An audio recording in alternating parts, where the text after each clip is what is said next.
Selamat pagi semuanya, mohon izin. Pagi ini saya akan menggunakan bahasa Indonesia dengan judul Approach for Maxillary Sinus. Sebelumnya saya ucapkan uh, terima kasih kepada seluruh partisipan, guru-guru saya, profesor. Selamat pagi Dr. Dama, para senior, dan seluruh teman sejawat yang sudah berkenan untuk hadir baik secara daring maupun luring di acara Jakarta Endoscopic Ear and Sinus Surgery Course. Sebagai pendahuluan dari ketika kita mau melakukan tindakan atau operasi di sinus maksila, maka kita harus tahu anatominya. Anatomi dari sinus maksila ini berbentuk piramid.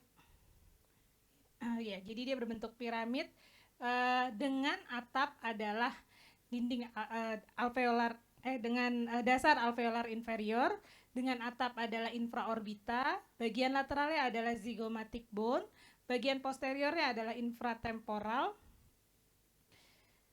bagian medialnya adalah dinding lateral dari rongga hidung. Jadi di situ ada komponen processus uncinatus di bagian atasnya, kemudian ada concha inferior di bagian bawahnya, kemudian ada palatine, os palatine, dan juga os lacrimal.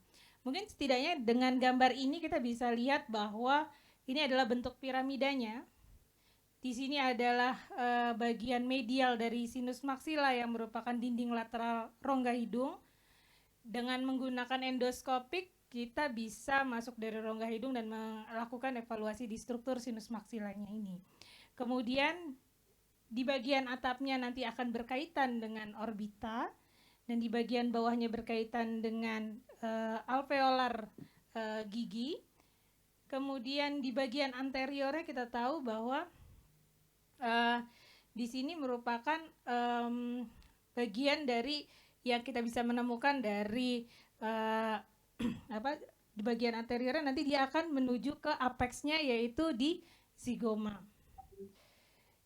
Di sini adalah facial surface ya, dan di bagian posteriornya dindingnya adalah bagian infratemporal.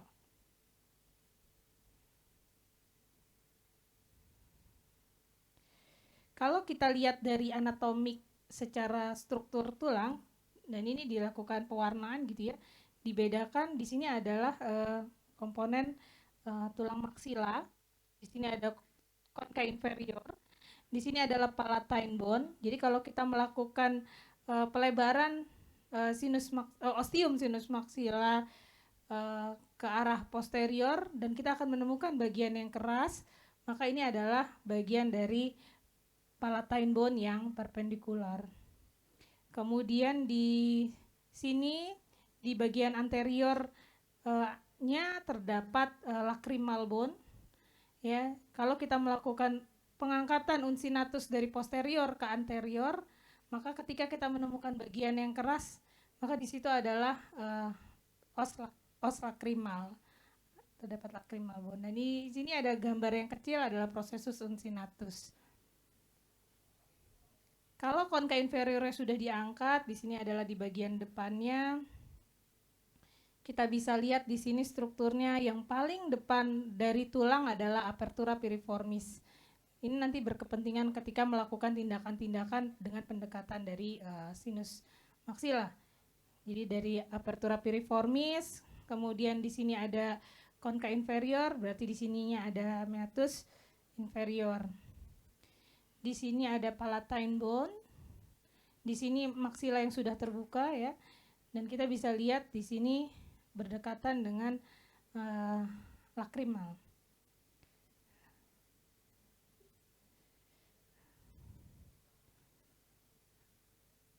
Tidak hanya tulang, yang ketika kita melakukan suatu tindakan, maka ada komponen perdarahan yang akan kita hadapi, baik sifatnya berupa kapiler di mukosanya atau merupakan suatu percabangan dari arteri. Kita ketahui bahwa di sini ada foramen sphenopalatina yang bercabang-cabang menjadi posterior nasal arteri. Kemudian dia juga bercabang ke dinding lateral dan juga ke medial. Jadi terdapat posterior septal artery yang juga sebagian ke dasar. Ini kita bisa lihat di sini foramen sphenopalatinanya memperdarahi keluar, memperdarahi di concha inferior di bagian posterior, kemudian ke arah concha media, ke arah anterior dari sinus sphenoid. Ini merupakan daerah-daerah yang bisa menjadi daerah rawan ketika kita melakukan tindakan operasi di sinus maksila.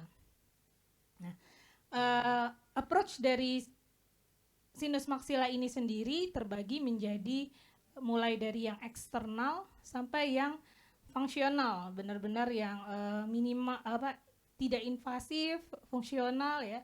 Yang biasa kita ketahui adalah middle meatal antrostomy. Jadi biasanya kita mencari ostiumnya, kemudian kita lakukan pelebaran seperlunya dengan melakukan middle meatal antrostomy. Nah, pada kondisi-kondisi tertentu hal ini bisa dimodifikasi dengan menggunakan endoskopik maupun nanti akhirnya ke arah eksternal.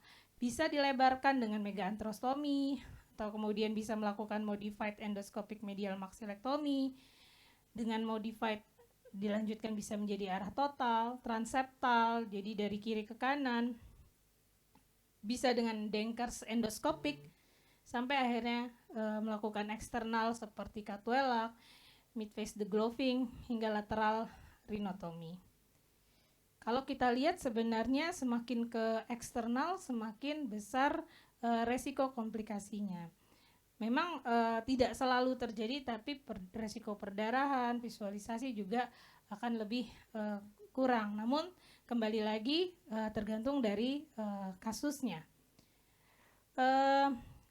Untuk salah satu literatur mengatakan bahwa pendekatan dengan modified medial maxillectomy ini memiliki keuntungan adalah kita memaparkan standar antrostomi yang biasa menjadi lebih luas sehingga visualisasi akan lebih baik. Namun memang kalau kita melakukannya ke anterior, maka bisa terjadi cedera dari os lakrimal sehingga bisa terjadi keluhan epifora.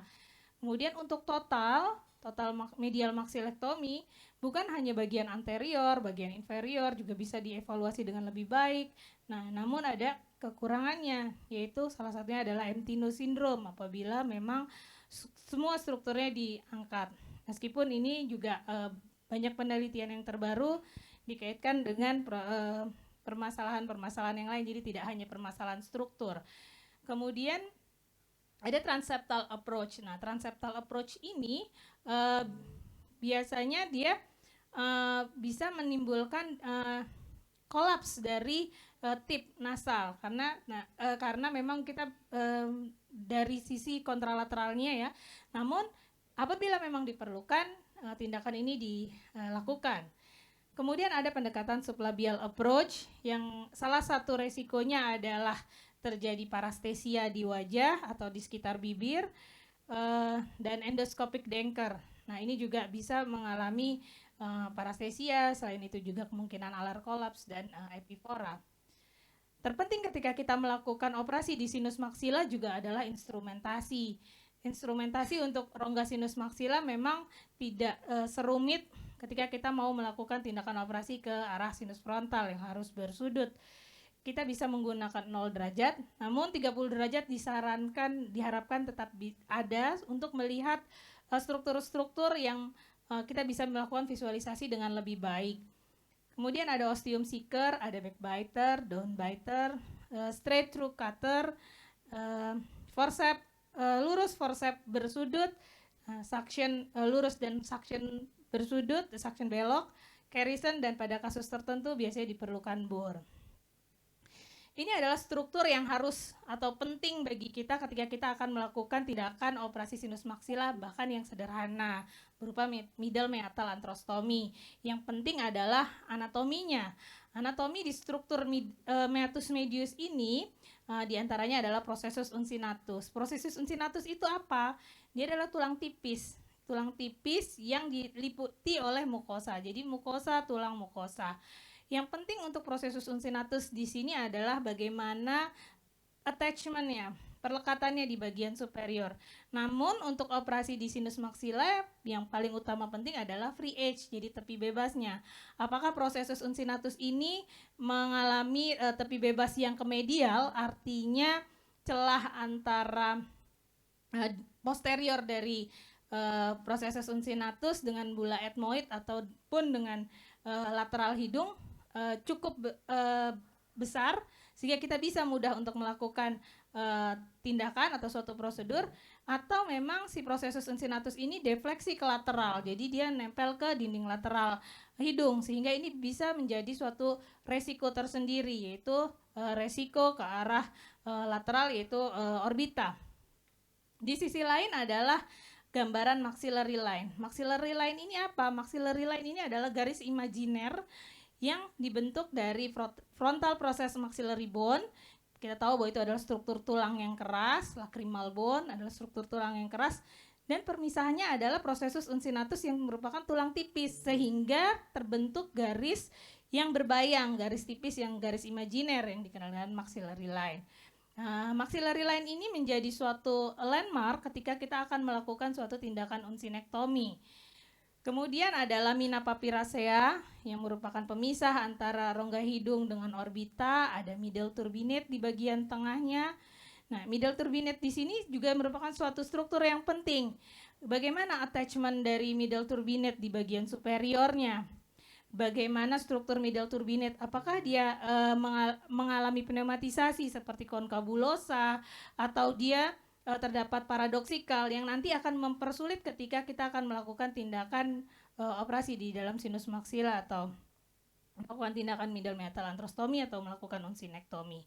Di sisi lain juga ada Heller cell. Heller cell adalah sel yang sel ethmoid anterior yang lokasinya di inferior dari orbita, dan dia akan menyempitkan dari infundibulum dan hiatus semilunaris sehingga ketika kita mau mencari ostium sinus maxilla akan lebih sulit. Kemudian juga bagaimana struktur ethmoid bula yang merupakan posterior dari infundibulum. Kemudian struktur dari konka inferiornya itu sendiri. Pada kasus konka inferiornya yang hipertrofi atau udem, ini juga akan menjadi penyulit ketika kita akan melakukan pendekatan ke arah meatus medius.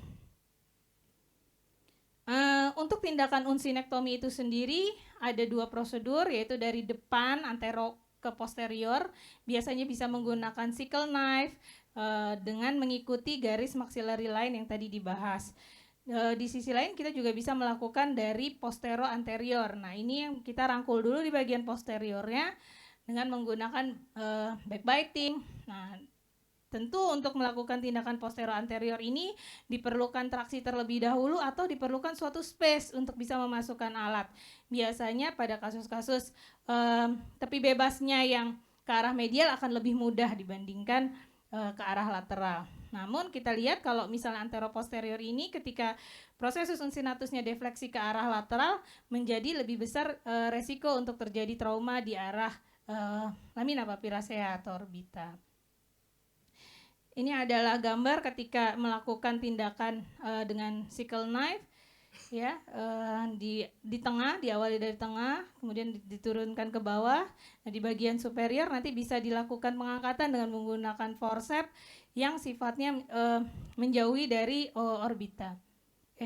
Mendekati. Jadi kalau misalnya di sebelah kiri, dia justru ke arah searah dengan jarum jam. Nah, bagian inferiornya nanti akan berlawanan. Ini teknik double window yang jadi sebenarnya dilakukan dengan menggunakan sickle knife di bagian inferior dan di bagian superior, kemudian dilakukan pengangkatan dengan cutting atas. Nah, setelah dilakukan pengangkatan prosesus uncinatus, yang terpenting juga untuk dilihat adalah ostium sinus maxilla. Nah, ini bisa dengan tervisualisasi dengan mudah langsung pada kasus-kasus tertentu, namun bisa juga menjadi sulit sehingga perlu dilakukan endoskopik bersudut. Kita bisa melakukan perabaan terlebih dahulu dengan menggunakan ostium seeker sinus maxilla atau dengan menggunakan suction belloc apabila terjadi perdarahan. Ini adalah tindakan untuk melakukan traksi ke anterior dari prosesus uncinatus sehingga terdapat space celah untuk memasukkan alat seperti backbiter, sehingga bisa melakukan lebih aman dengan tindakan dari posterior ke anterior. Dan balik lagi, ketika melakukan tindakan ke arah anterior, begitu terdapat tulang yang keras, maka dihentikan karena itu sudah berhubungan dengan si os lakrimal. Di bagian atas biasanya dilakukan pengangkatan. Hati-hati di bagian superior dari prosesus uncinatus ini biasanya berkaitan dengan resesus frontal, yang artinya ketika kita melakukan traumatik di daerah sana bisa menjadi suatu permasalahan baru berupa sumbatan di drainase sinus frontal. Ini adalah gambaran endoskopik 30 derajat. Kita lihat di A ini nggak kelihatan ostiumnya, tapi begitu dia menggunakan 30 derajat akan lebih terlihat. Sehingga menggunakan endoskop 30 derajat juga suatu hal yang diperlukan. Bagaimana dengan komplikasinya? Bahkan pada tindakan sederhana berupa middle meatal antrostomi bisa saja terjadi injury dari nasolacrymal duct, bisa saja terjadi injury ke lamina papyracea, LCS leakage. Bagaimana mekanismenya? Dengan ketika melakukan luxir dari concha media tidak secara gentle, maka bisa terjadi LCS leakage, sinekia di frontal recess dan terjadi perdarahan, sehingga tetap saja ada resiko ketika kita tidak melakukannya dengan hati-hati. Lalu berlanjut ke berbagai teknik lainnya dengan endoskopik. Ini adalah modified inferior meatal fenestration. Jadi dilakukan insisi di meatus inferior di bawah dari concha inferior, kemudian dielevasi, dan kita bisa lihat di sini adalah dindingnya, dan dilakukan pemahatan atau pembukaan dari dinding lateral dari sinus maksilanya, dan kita bisa lihat struktur di bagian inferiornya. Setelah itu jika memang tidak diperlukan, bagian concha inferiornya bisa dikembalikan, dijahit. Megaantrostomi adalah salah satu bentuk modified juga, di mana dilakukan pelebaran ke bagian postero dengan cutting lurus, infero dengan dengan microdebrider bisa dengan menggunakan scissor, dan medial wall dengan menggunakan down biting forceps. Kemudian perlu diperhatikan juga adalah kauterisasi dari concha inferior di bagian posteriornya, karena di sini bisa terjadi perdarahan sehingga perlu dilakukan kauterisasi dengan bipolar. Ini adalah bentuk skematik megaantrostomi yang kemudian pada gambaran nasoendoskopinya akan tampak seperti ini. Di bagian posteriornya dekat dengan dinding posterior sinus maksila, dan di bagian inferiornya dekat dengan dasar hidung. Bisa juga diperluas, extended antero-inferior approach. Jadi diperluas lagi ke bagian anterior dan di bagian inferior jika memang diperlukan dari kasusnya. Kemudian ada lagi dengan modified berupa transturbinal. Jadi setelah dilakukan middle meatal antrostomi, mukosa di bagian anterior ini di insisi, diangkat dari struktur tulangnya, kemudian dilakukan flap. Jadi berbagai modifikasi dari tindakan middle meatal antrostomi. Kemudian ini adalah modifikasi dari medial maxillectomy, di mana awalnya tipe 1 adalah hanya pelebaran di struktur ostium, megaostium seperti yang tadi disebutkan. Ini adalah skematiknya. Ada yang memang diangkat concha inferiornya. Ketika diangkat concha inferiornya berarti untuk tipe 2A maka dilakukan preservasi dari lakrimal. Nah, kalau udah dilakukan yang lebih luas lagi, bisa dilakukan bersamaan dengan double approach dari antral window. Untuk prelacrimal access, ini dilakukan pendekatan dari anterior dari recessus prelacrimal. Kita tahu recessus prelacrimal ini lokasinya di anterior, dengan dinding medial adalah dinding medial sinus maksila, di bagian lateralnya adalah nerve dari infraorbita, di bagian anteriornya adalah dinding anterior dari sinus maksila, dan di bagian posteriornya ada ductus nasolacrimal, sehingga menjadi penting untuk mengevaluasi si ductus nasolacrimal. Ini adalah skematiknya berupa insisi, kemudian mukosanya dielevasi, lakukan pemahatan dari tulang, dan ini adalah gambar hijau, artinya ductus nasolacrimalnya dipreservasi, tetap ada warna hijau, jadi tetap dipertahankan. Ini ada skematik yang lain, dan di sini adalah ductus nasolacrimal yang dipertahankan. Ini adalah contoh di kadavernya. Nah, ini pada sediaan operasi intraoperatif kita bisa mendeteksi adanya duktus berupa seperti selubung gitu ya, meskipun warnanya sama, ini seperti perselubungan, ada selongsong gitu ya, selongsong dari duktus dari nasolakrimal, dan ketika itu di-cut maka harus dilakukan secara clear cut, dan ketika dilakukan penekanan pada orbita akan keluar air mata di situ. Penting juga untuk memastikan dari imagingnya apakah memang memungkinkan untuk melakukan tindakan tersebut dengan mengukur dari panjang dari prelacrimal recess tersebut. Jika panjangnya sangat tipis atau tipe 1, maka sulit untuk melakukan tindakan dengan menggunakan alat sederhana. Biasanya diperlukan seperti bor dan yang lainnya. Juga sudut, selain jarak juga sudut. Pada kasus dengan sudut yang rendah, maka bisa terjadi resiko terjadinya trauma di anterior superior alveolar nerve sehingga terjadi parastesia. Ini dengan menggunakan drill.